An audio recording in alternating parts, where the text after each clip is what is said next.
Bueno, la idea de prueba de hipótesis es muy similar a lo que vimos en la introducción de intervalo de confianza. Nosotros vamos a partir de una población, o sea, hagamos de cuenta que todas estas personas que están acá, o todas estas caritas que están acá, representan a las personas que hay en una determinada población, pero ya vimos cuáles son los motivos por los cuales a veces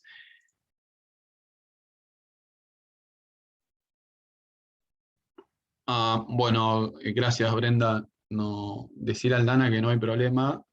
eh, que nada, después la clase va a quedar grabada y la voy a compartir a través de la plataforma, así que cuando después la pueda, la pueda compartir, que si quiere puede entrar a la plataforma para poderla ver en el caso de que ya pueda tener conexión a internet, y si no, la presentación esta también la voy a compartir, así que cualquier cosa vos, si tenés acceso, cualquier cosa compartile vos, si es que tenés algún tipo de comunicación con ella, la presentación, por lo menos para que tenga una idea de lo que vamos a ver en esta clase. No, gracias a vos, porque bueno, a veces sí está bueno saber, como le comentaba antes, que después por ahí capaz que me aparezca dentro de un par de semanas Aldana y por lo menos ya tengo la referencia de que bueno, que no se conectaba justamente porque tenía algún tipo de problema en su conexión. Pero bueno, espero que no me aparezcan casos como el año pasado, que de la nada me aparecieron personas que nunca habían participado.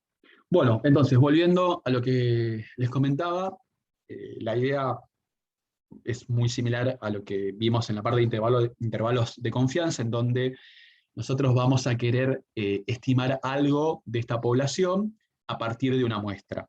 ¿Sí? Es decir, supongamos que estas caritas me representan a mi población, pero a esa población no la vamos a poder estudiar eh, en su completitud, entonces vamos a estar seleccionando a una parte de esa población, o sea, a través de una muestra, nosotros vamos a seleccionar una parte de esa población, que serían estas tres caritas que tengo acá, y a partir de la información que yo pueda evaluar eh, de estas tres personas, voy a estimar lo que ocurre con estas otras personas a las cuales yo no pude analizar.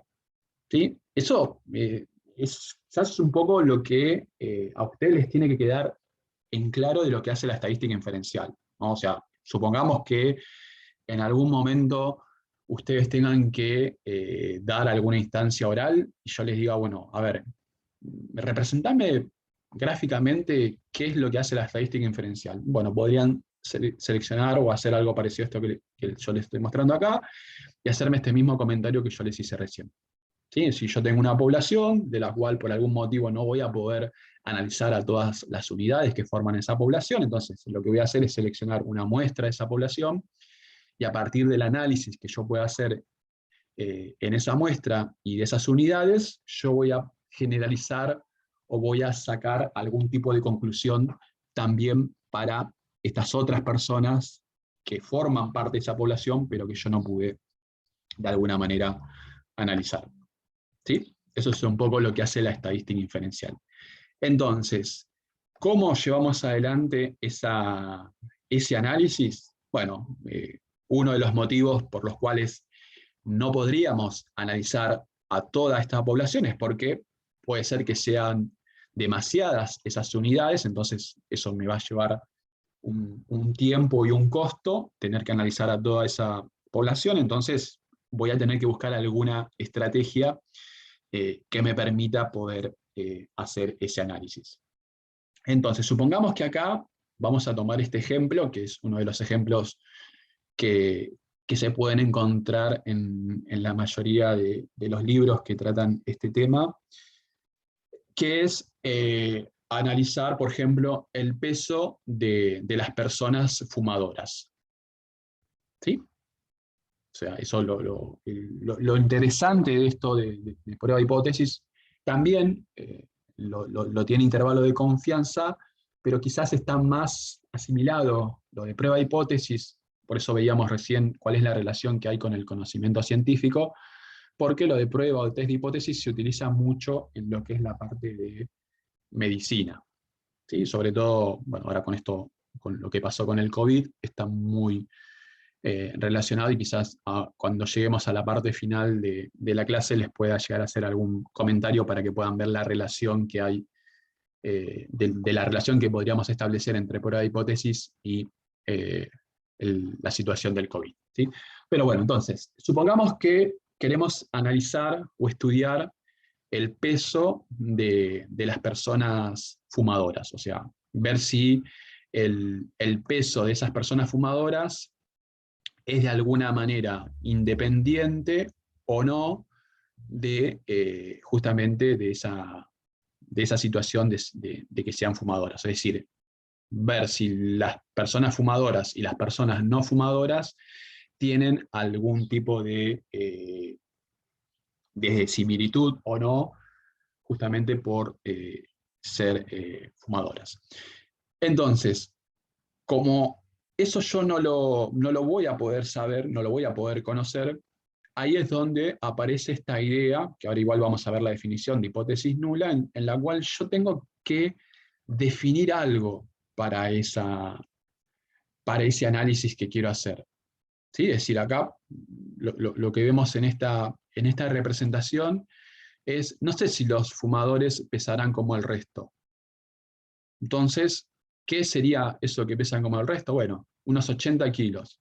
Entonces yo puedo definir que ese peso de 80 kilos para las personas no fumadoras va a ser lo que yo voy a establecer como hipótesis nula. Es decir, algo que yo estoy definiendo previamente antes de llevar adelante ese estudio o ese análisis. ¿Sí? Entonces, ¿para eso qué voy a hacer? Bueno, obviamente voy a seleccionar una muestra de personas fumadoras a las cuales les voy a medir el peso. Entonces, de esa muestra yo voy a tener un promedio del peso que tienen esas personas fumadoras. En este caso me da 85 kilos. Entonces, yo lo que había definido previamente como hipótesis nula era que las personas no fumadoras pesan más o menos 80 kilos. Entonces, lo que puedo estar viendo en esta comparación es que las personas fumadoras van a tener un peso promedio de 85 kilos y las no fumadoras de 80 kilos. Entonces, es como que hay una leve diferencia, leve en el sentido de que no es lo mismo 80 kilos que 85 kilos. Lo de gran diferencia, eso lo vamos a ver justamente cuando tengamos que establecer nuestras zonas críticas de qué podemos establecer como gran o poca diferencia. Pero lo que puedo decir acá, sin tener que hacer ningún análisis estadístico, es decir, bueno, yo rechazo esa hipótesis. ¿Sí? Es decir, si el peso de las personas fumadoras es de 85 kilos, entonces esas personas fumadoras pesan de una manera distinta a lo que lo hacen aquellas personas no fumadoras. Sí, es decir, con esta representación les estoy haciendo un poco un breve resumen de lo que hace un test o una prueba de hipótesis. ¿Sí? Yo parto de algo que voy a suponer y voy a tomar una muestra, voy a obtener un estimador, en este caso una media muestral, y voy justamente a ver si este valor que me dio la muestra difiere o no de lo que yo tenía como hipótesis nula. Entonces, si yo supongo que hay una gran diferencia, voy a rechazar esa hipótesis nula y me voy a quedar con esta idea. Ahora, si yo no llego a rechazar esa hipótesis nula, entonces me voy a quedar con lo que había planteado previamente.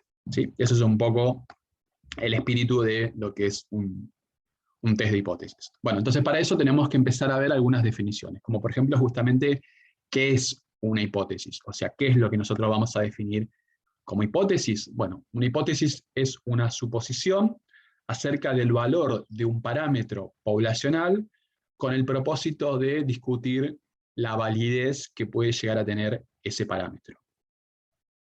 ¿Sí? Por eso, como lo pueden ver acá, es una suposición.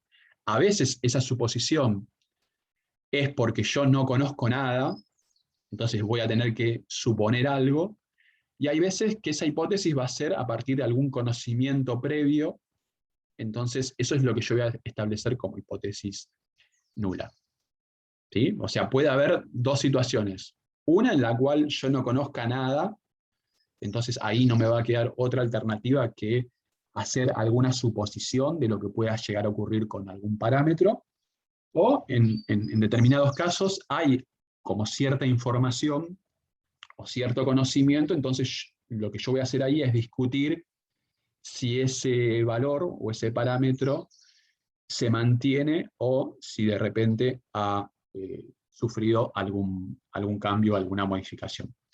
Entonces, en una prueba de hipótesis yo lo puedo hacer para una media, o sea, para un promedio, para poder estimar una media o un promedio, para poder estimar una varianza, o para poder estimar una proporción o una tasa. Nosotros solamente vamos a ver el caso para una media y para una proporción.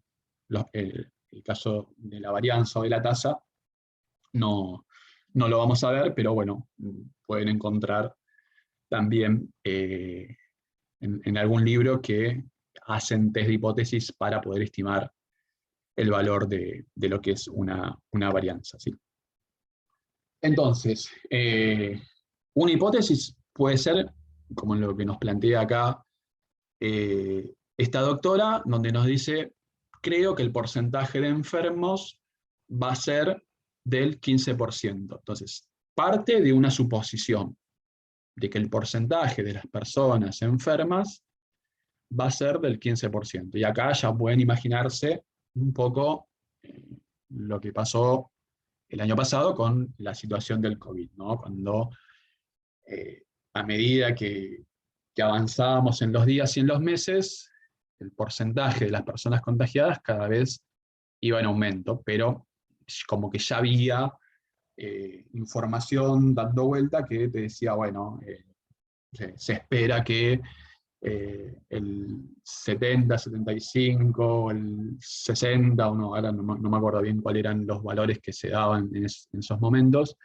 de cuál iba a ser el porcentaje de personas contagiadas del COVID, ¿no? Pero bueno, ahí es donde ustedes ya pueden ver un ejemplo en donde se estaría utilizando una prueba, un test de hipótesis, ¿no? Donde se va a partir de algo que quizás no se conoce, pero por algún motivo se supone, ¿sí? que va a ser de un determinado valor.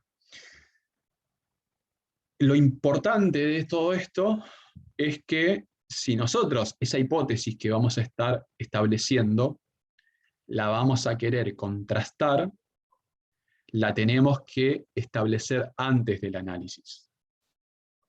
¿Sí? Por eso era esto que veíamos recién con el de las personas fumadoras.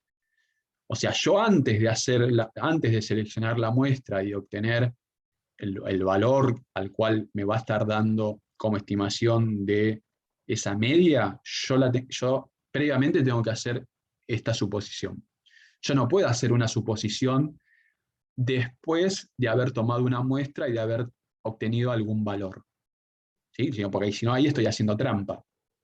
Yo primero tengo que suponer y partir de algo. Una vez que yo tenga establecida mi hipótesis nula, entonces ahí sí voy a seleccionar una muestra, voy a obtener un estimador, y ahí es donde yo voy a empezar a trabajar con una prueba de hipótesis.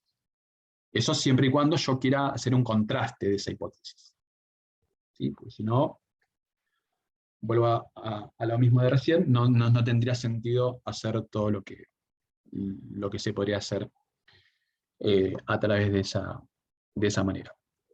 Entonces, una prueba de hipótesis lo podemos ver como una técnica o un procedimiento estadístico basado en la evidencia de una muestra y en la teoría de las probabilidades. Entonces acá ya pueden ver que para poder plantear un test de hipótesis, uno tiene que tener cierto conocimiento de la parte de probabilística, porque si no, obviamente no va a entender mucho qué es lo que está haciendo en una prueba de hipótesis. Entonces, ese procedimiento es utilizado para determinar si la hipótesis que nosotros vamos a estar estableciendo es una afirmación razonable y debería no ser rechazada, o si esa hipótesis que yo voy a establecer no es razonable, entonces en ese caso debería estar rechazando esa hipótesis. ¿Sí? Por eso era un poco lo que les decía antes, de que en este procedimiento estadístico nosotros vamos a estar tomando algún tipo de decisión, de rechazar o no rechazar. Cuando yo no rechazo algo, es porque de alguna manera estoy afirmando que esa suposición es razonable o tiene cierta validez. Cuando yo tenga que rechazar esa hipótesis nula, es porque de alguna manera a esa suposición la estoy considerando como no razonable o que carece de cierta validez. Entonces, para llevar adelante un test de hipótesis, se deben cumplir ciertos pasos que son los que vemos acá. Estos pasos uno los va a tener que plantear sí o sí, porque no hay forma de establecer un test de hipótesis y no plantear estos pasos. O sea, yo no voy a poder tomar una decisión a través de una pre-hipótesis sin considerar estos 5 pasos, que acá es donde pueden quizás ustedes ver la relación que hay con lo que se conoce como conocimiento científico, ¿no? En el conocimiento científico se parte de algo, de una suposición, ¿sí? Entonces, a partir de ese supuesto, se va tomando una muestra, se va haciendo algún análisis estadístico, y a partir de ese análisis estadístico nosotros vamos a estar tomando algún tipo de decisión. Entonces vamos a estar formulando que esa hipótesis que estamos planteando tiene validez o no, ¿sí? Entonces, ¿cuáles son los pasos? Bueno, como primer paso, establecer lo que se conoce como hipótesis nula e hipótesis alternativa. Es decir, acá es donde aparecen esas dos hipótesis que hablamos antes, que ahora vamos a definirlas. Pero ese es el primer paso, es siempre que uno se plantee un test de hipótesis.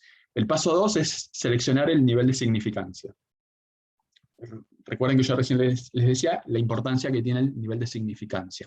¿Qué es el nivel de significancia? Es ese famoso alfa que nosotros teníamos en intervalos de confianza. ¿Se acuerdan que en intervalos de confianza yo tengo el 1 menos alfa, que es...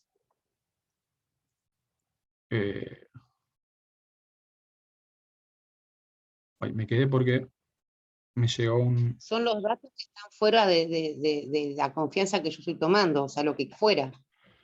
Ese es el nivel ¿Cómo? de...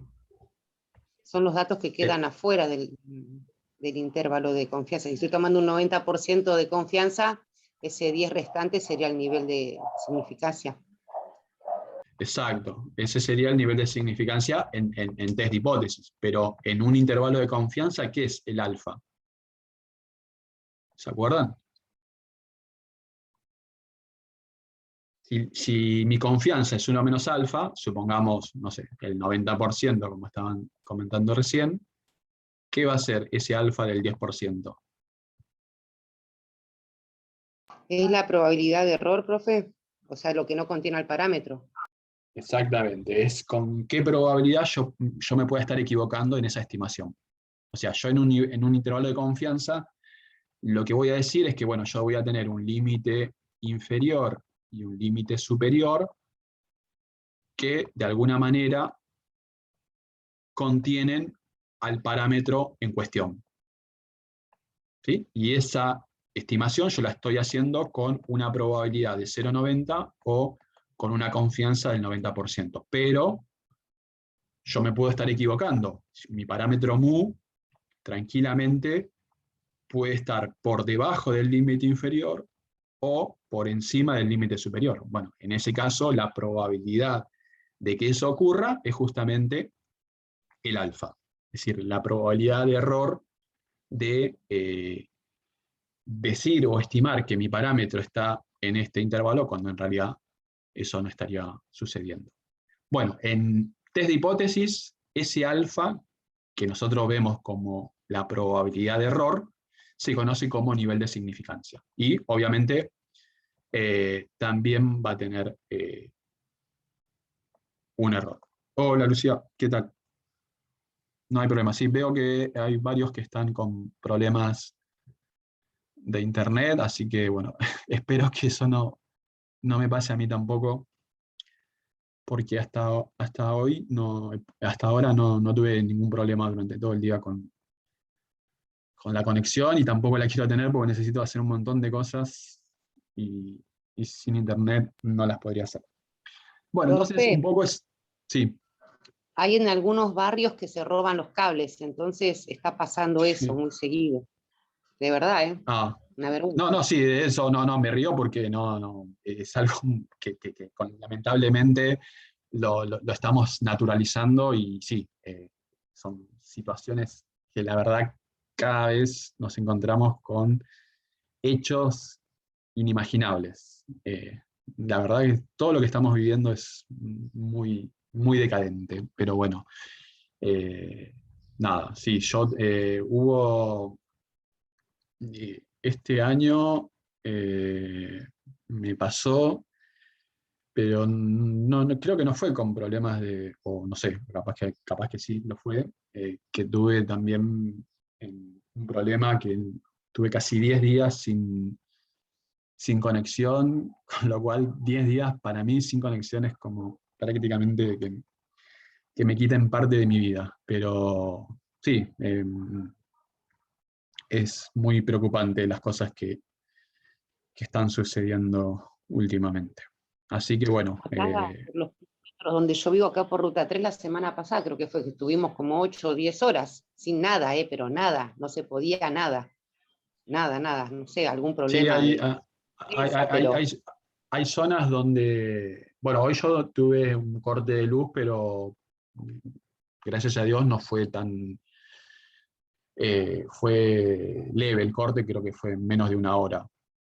Pero sí que sé que hay lugares en donde es muy común que sucedan este tipo de situaciones de cortes de energía eléctrica y sobre todo por un tiempo importante. Pero bueno, por eso le decía que es muy feo y preocupante las cosas que están pasando, sobre todo en este contexto donde todavía en muchos casos estamos con estas modalidades y que obviamente sin acceso a Internet dificulta todo, ¿no? Así que bueno, espero que de a poquito se pueda ir solucionando todo. Bueno, entonces, esto, le pregunto, sí, si este alfa, ¿no? Es una probabilidad de error, ¿no? Hasta ahí venimos para el bien. intervalo de confianza, ¿eh? Ahora vamos a ver que en nuestro caso, en test de Ah, bueno, hipótesis, va pero a me tener dice otro significado. que también que también tiene, o sea, va a tener un error este alfa acá en prueba de hipótesis, en el test de El test de hipótesis. hipótesis, ¿se acuerdan que yo recién les había comentado que cuando uno toma una decisión, vamos a estar con la posibilidad de cometer algún tipo de error y que vamos a tener dos tipos de errores? Bueno, justamente el alfa es un tipo de error que se puede cometer al tomar una decisión. ¿Sí? Pero bueno, no me quiero adelantar porque eso lo vamos a ver al final de la clase. Pero lo pueden ver Ya como que me, el nivel de significancia es un error. ya me imagino lo feo que se va a poner esto. No, al contrario, van a ver que a mí me encanta, o sea, este tema es uno de los que más me gusta dar en las clases de estadística. No solamente acá, sino en los otros lugares, porque es como que uno no sé, eso lo digo yo porque hace años que vengo estudiando y dando esto, pero es como que uno le encuentra la idea a todo lo que vio antes. O sea, ahí empieza a entender la importancia de la estadística, de la probabilidad, de las distribuciones de probabilidad. Entonces es como que acá te cierra un poco la idea, ¿no? Y esto es una parte de la estadística, no es que acá hay muchas otras cosas, o muchas otras técnicas, muchos otros modelos estadísticos que se utilizan, pero acá es como que uno lo puede relacionar un poco con la vida real, ¿no? O sea, cuando acá estamos viendo lo que hacen la parte de investigación, ya sea académica o de cualquier otra especialidad, todo lo que tienen que hacer para plantear algo nuevo. Es decir, cuando, no sé, eso lo que le decía antes, si se parte de que, bueno, que el 60% de una población va a contagiarse de cierta enfermedad, ahí le corresponde obviamente a la parte de la medicina ver cómo, cómo proceder en esa situación. Pero después hay otras responsabilidades que ya no dependen tanto del área médica, sino que le corresponden más responsabilidades políticas, y decir, bueno, mirá, si nosotros vamos a tener un 60% de personas que se van a contagiar de tal enfermedad, bueno, empecemos a establecer políticas públicas para ver de qué forma podemos contener todo eso, que de alguna manera es lo que pasó el año pasado. ¿Se acuerdan cuando en meses de marzo, abril, veíamos cómo en distintos lugares se iban preparando camas o lugares, pues decían, bueno, acá vamos a estar recibiendo a las personas que se van a, que iban a estar, iban a resultar contagiadas del COVID? Entonces, todas esas cosas era porque había algo que se estaba analizando acertada o equivocadamente. Eso obviamente después con los hechos consumados uno puede hacer otro análisis, ¿no? Pero bueno, hasta ese momento muchas cosas no se sabían, entonces eran como todos supuestos. Y bueno, supongo yo que todo el equipo médico o el equipo de asesores especializados en todo esto seguramente hacían algún análisis parecido a esto, ¿no? Iban diciendo, bueno, mirá, vamos, supongamos que las personas contagiadas es este porcentaje de la población, este porcentaje de la población corresponde a cierta cantidad de personas, entonces vamos a necesitar recursos para poder atender a todas estas personas. Entonces, por eso digo que es interesante verlo desde ese lado y no tanto de el proceder y encontrar un valor y listo, ¿no? Es como que a cada uno le puede dar otro análisis y otro enfoque. Pero para mí es, vuelvo a repetir, uno de los temas más lindos que tiene la estadística. Yo sé que hay temas que no son tan lindos, pero bueno, este para mí es uno de los más importantes y más lindos para dar. Bueno, ya me perdí dónde estaba. En el nivel de significancia. Bueno, esto obviamente lo vamos a ver más adelante, que va a ser un error.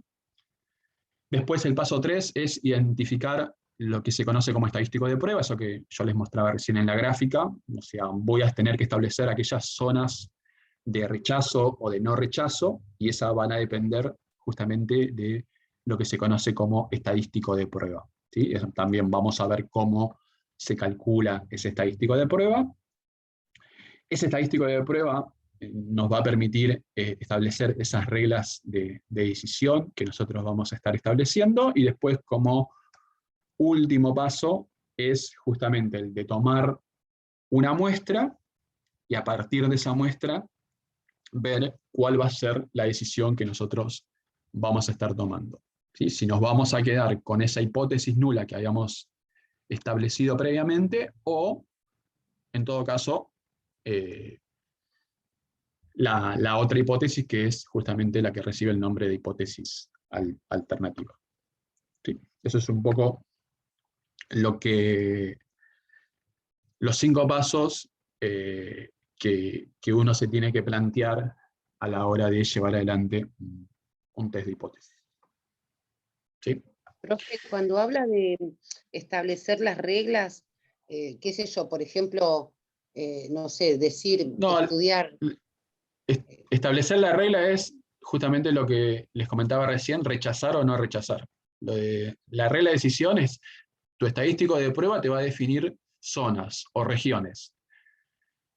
Y que no me quiero adelantar para no complicarles tanto toda esta parte teórica, pero primero yo voy a definir un estadístico de prueba.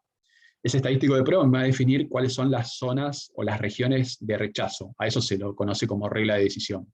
Y después, a partir de la muestra obtenida, esa muestra me va a dar un valor. Ese valor que me va a dar la muestra, yo la voy a tener que, de alguna manera, comparar en esa región o en esas zonas y establecer si hay un rechazo o no de la hipótesis nula.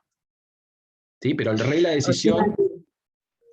O sea que para cada hipótesis hay que cumplir esos 5 pasos para llegar al final, tener el resultado. Vos vas a tener una sola hipótesis, no es que vas a tener Claro, y dos hay que hipótesis. llevar esos pasos hay que cumplir. Exactamente. Siempre que se plantee un test de hipótesis, se van a tener que cumplir o llevar adelante estos 5 pasos. Por eso le decía antes, no va a haber forma de plantear un test de hipótesis sin hacer estos 5 pasos.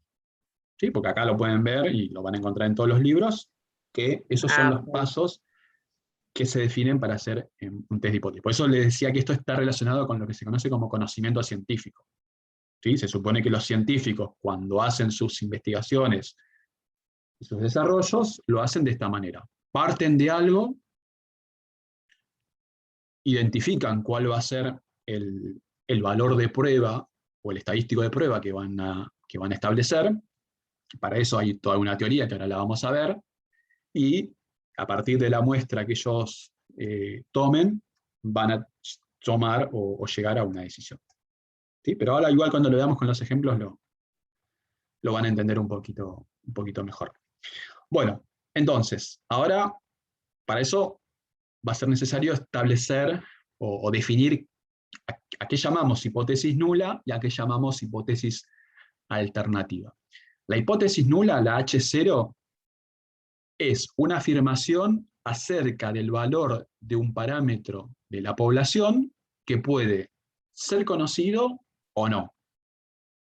¿Sí? Por eso yo le decía antes, ¿se acuerdan con el ejemplo de los fumadores? Si yo no conozco nada de esa población de personas fumadoras, entonces yo puedo decir, bueno, mira, yo voy a suponer que el peso de las personas fumadoras es de 80 kilos. Entonces, ahí yo estoy haciendo una afirmación acerca del valor de un parámetro del cual no conozco, lo estoy suponiendo. Ahora, puede ser que yo tenga esa información, yo tenga que el peso de las personas fumadoras es de 80 kilos. Entonces, ahí, esa afirmación que yo voy a estar dando es acerca de algo que se conoce. ¿Sí? Generalmente es algo desconocido, pero bueno, eso va a depender también un poco del tipo de problema que uno tenga, ¿no? Es como cuando buscamos el límite central o estudien, ¿no? Una cosa así. Sí, lo podés ver de esa manera. Sí.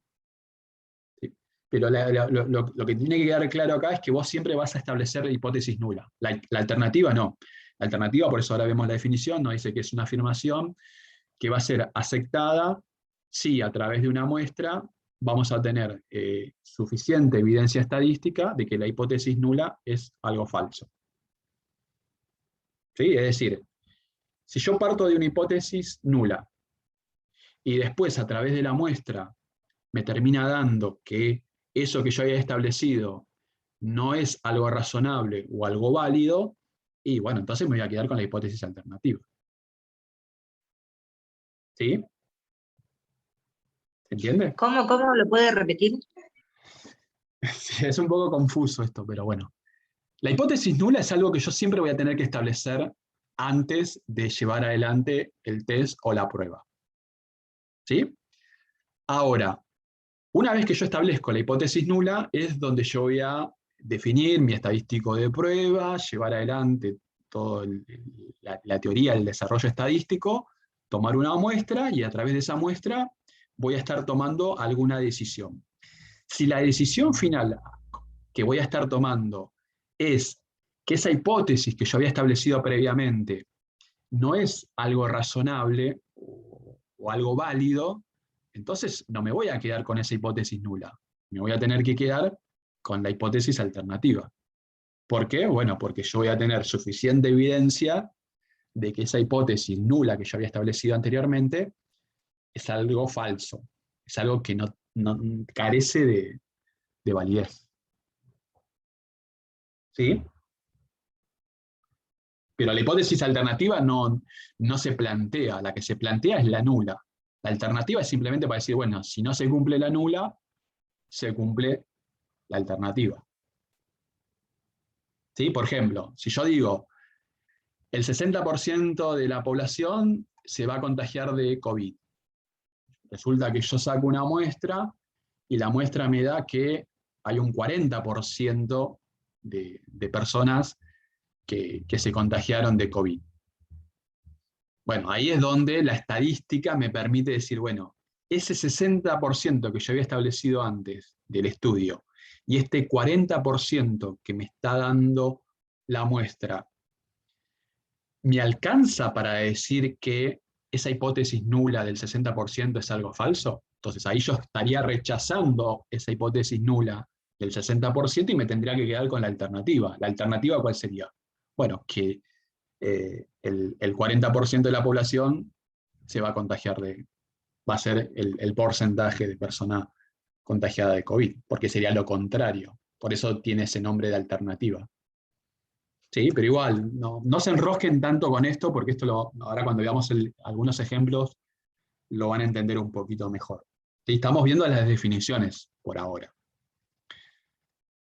¿Está? Yo sé que puede resultar un poquito complejo esto, pero bueno, son definiciones y que hay que darlas, que después con los ejemplos vamos a ver cómo relacionarlas.